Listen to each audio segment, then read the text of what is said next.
Hi, welcome back to OPAC's Outdoor Series. Today we're going to talk about a creature that eats with its feet. Yeah, you heard me right. Eats with its feet. Today we're going to talk about barnacles.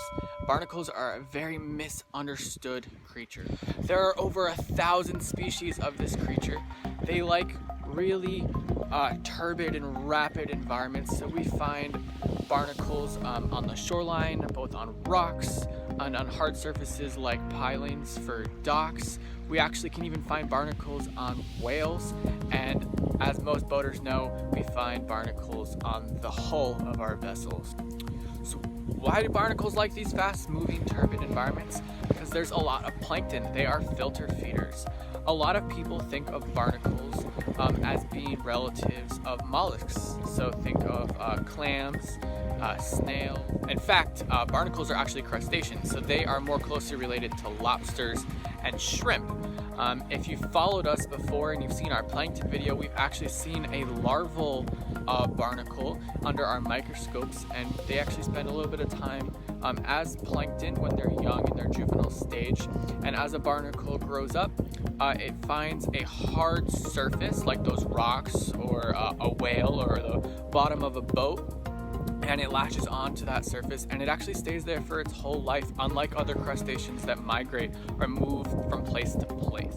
Once barnacles are on these hard surfaces, they grow by eating. So the more they eat, the larger they get, and they eat in a really cool way. They send out a feather-like appendage that is kind of like our tongue. They stick it out into the water, and that collects the plankton and ocean drifters that go by them. After the barnacle has grown out of its larval stage, it selects a spot to live for the rest of its life, because barnacles, once they attach to those hard surfaces, they no longer move, and they secure themselves head first to these hard surfaces with a brown glue. And this glue is so strong that the barnacle's cone base, or its shell, is actually left behind long after the creature has died.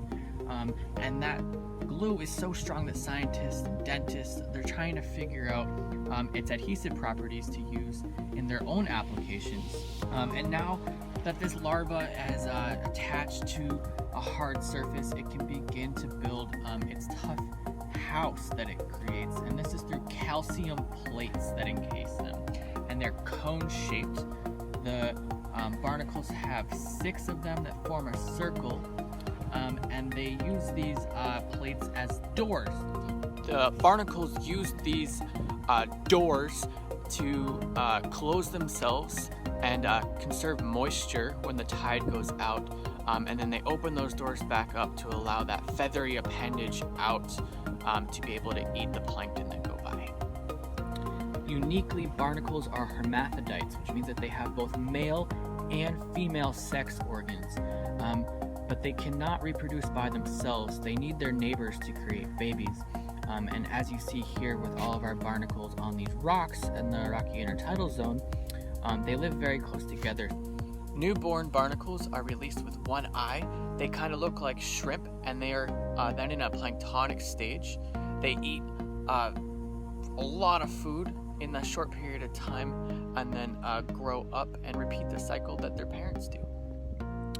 Thanks again for tuning in to our outdoor series. We hope that you've been enjoying these short videos, and we look forward to bringing more to you. Make sure that you subscribe to our YouTube channel and like our Facebook page to stay up to date on all of our educational opportunities. Thank you so much, and we'll see you soon.